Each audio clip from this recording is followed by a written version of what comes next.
Morning everybody, Greg Oldsen here with Jasper County Conservation. Just stopped out to one of our local areas here that's got a little wetland on it. I brought a pond net along with me today, and I thought I would bring you guys along with and see what we can catch out of the pond, and then I'll bring you back to the office and we'll take a look at some of the little invertebrates if we can catch some of those as well. So let's see what we can find.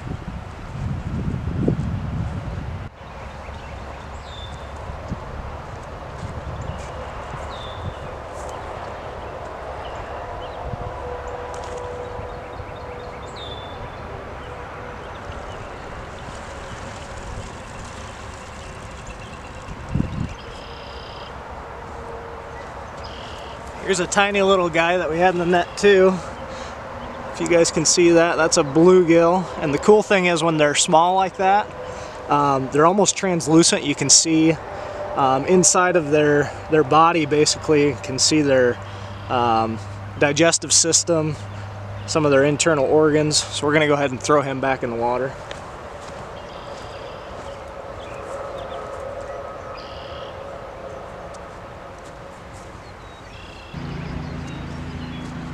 We have some really cool invertebrates in the net right now too.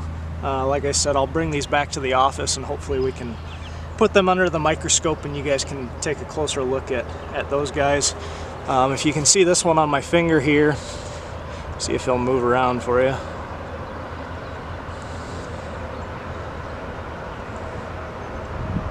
So this one is a damselfly nymph.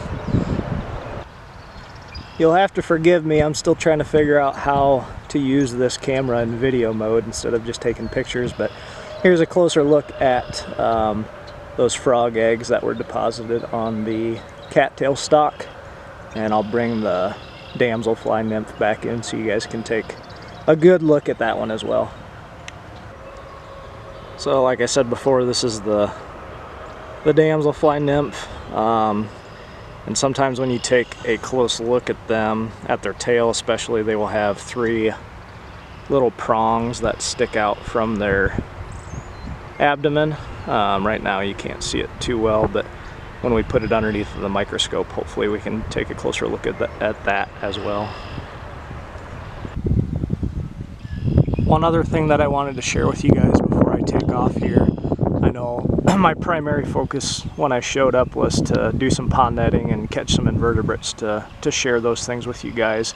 But I did notice that there are a couple of different Canada geese out here on the pond that are sitting on nests right now. So we have to remember that ponds and wetlands, aquatic habitats are important not only for those little macro invertebrates, but also for a wide range of different species, including waterfowl. So as you guys can see, she's laying on a nest right now trying to hide from us, but hopefully she'll be successful in raising some little ones.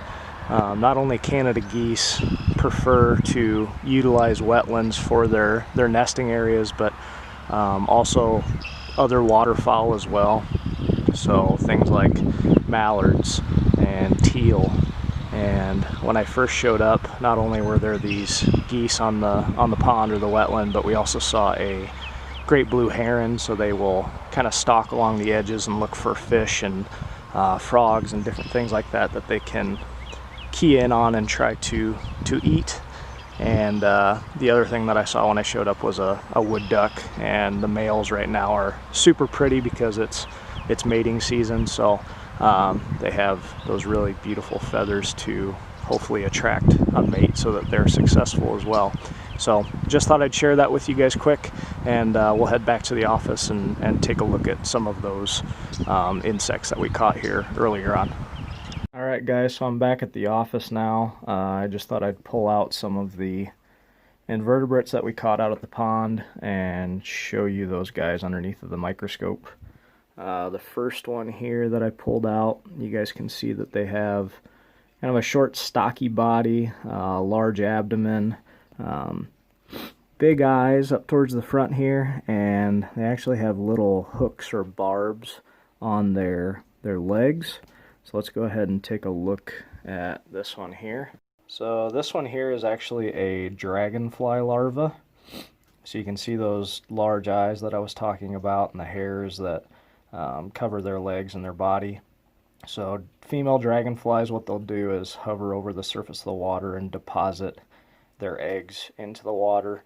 After those eggs hatch out, they turn into this larva or nymph. And the crazy thing is they will sometimes live in this aquatic stage for up to 5 years, I believe was the longest recorded dragonfly nymph before it transformed into an adult. So they will primarily feed on other invertebrates that live in the water. Some of the larger nymphs will even look for tadpoles and minnows for their prey, and they actually have a jaw that protrudes from their body. They can basically shoot their jaw out from the base of their head and catch their prey to be able to eat. So I'll let you guys take a closer look here, and then we'll move on to the next one. You guys can see he just hopped out of the frame. So the way that they move, they will actually push water out through their body, and it's kind of like a jet ski, so that's how they move around throughout the water. Alright, so the next one that we're going to take a look at is one that we looked at out at the pond there. So this one is a damselfly larva. So dragonflies and damselflies, if you've ever seen them in the adult stage, they look similar. Damselflies are usually smaller, and when they land or perch up on something, they hold their wings up above their body. Dragonflies, when they land, will hold their wings horizontally out from their bodies. So this is the damselfly larva. We were talking about the 3 little prongs that stick out from their abdomen there earlier, and those are actually a form of gills that they use to breathe. So dragonflies, they don't have these gills that protrude from their body, but they breathe in a similar way.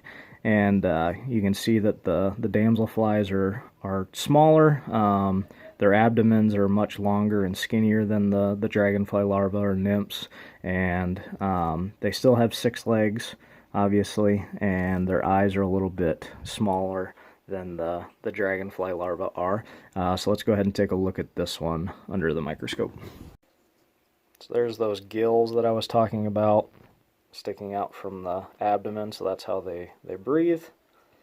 Here's the ribbed abdomen going up to the thorax, and their 6 legs. You can see their antenna sticking out there. Another really awesome invertebrate that you can find in a lot of ponds and wetlands here locally. So if you get a chance to get out with a net with your kids, or just getting out personally, it's kind of fun to go out and see what you can find when you're dip netting along the edge of the water. So here's our damselfly larva. Alright, we just have a couple more to go here. The next one that we have in the tray is a water boatman, and you guys will see if I move this dish around a little bit, they really move quickly. That's one of their characteristics, is quick movements, kind of quick jerky movements throughout the water. One of the cool fact about water boatmen is the way that they breathe. They will actually trap air underneath of their wings and their body, and that's what they use. That little air bubble is what they use to breathe when they're under the water. I believe that they're called water boatmen because you can see that their legs are almost like oars that help them to move throughout the water. So let's go ahead and take a look at the water boatman underneath of the microscope here. Alright, so I finally got him to settle down a little bit. So you can see they have really awesome coloration on their body. And we can't see it from this angle, but their jaw is almost like a scoop. So they will use that to scoop up algae and other small organisms which they like to feed on in the water. You can see on their legs here, it almost looks like little feathers coming out that they can use to paddle around. So there is our water boatman. Alright guys, well I hope you enjoyed the video. I hope you learned a little bit more about pond creatures today. If there's something that you're interested in learning more about, please leave us a comment down below. and we'll try to get a video made up for you. And I hope you guys are staying healthy, and we'll see you next time. Thanks.